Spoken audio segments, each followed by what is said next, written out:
বলিউডের জনপ্রিয় তিন তারকা প্রিয়াঙ্কা চোপড়া, ক্যাটরিনা কাইফ ও আলিয়া ভাট একসঙ্গে বড় পর্দায় আসছেন, এমন ঘোষণা কয়েক বছর আগেই উত্তেজনা ছড়িয়েছিল ভক্তদের মধ্যে।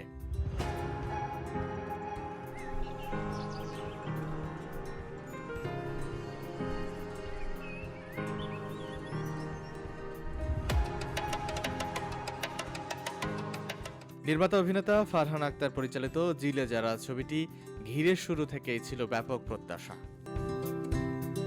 তবে ঘোষণার পর দীর্ঘ সময় কেটে গেলেও শুটিং শুরু না হওয়ায় অনেকেই ধরে নিয়েছিলেন প্রকল্পটি হয়তো থেমে গেছে। সামাজিক যোগাযোগ মাধ্যমে ছবিটির অগ্রগতি নিয়ে নানা জল্পনা কল্পনাও দেখা যায়।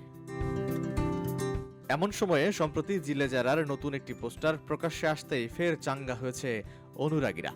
পোস্টারে দেখা যায় একটি গাড়ির ভেতরে তিন তারকা, ড্রাইভিং সিটে প্রিয়াঙ্কা চোপড়া, পাশে ক্যামেরা হাতে আলিয়া ভাট এবং পেছনের আসনে ক্যাটরিনা কাইফ।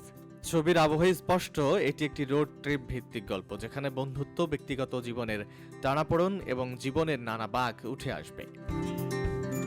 বলিউড ভিত্তিক একাধিক সূত্রের খবরে জানা গেছে, এর আগে ফারহান আক্তার ডন 3 নির্মাণে মনোযোগী ছিলেন। ছবিটিতে প্রধান চরিত্রে রণবীর সিং এর অভিনয়ের কথা থাকলেও পরবর্তীতে তিনি সরে দাঁড়ান বলে জানা গেছে।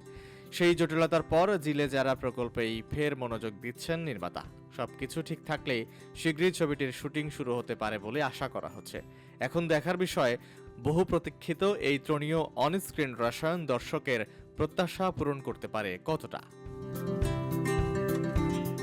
VOD Bangla news desk.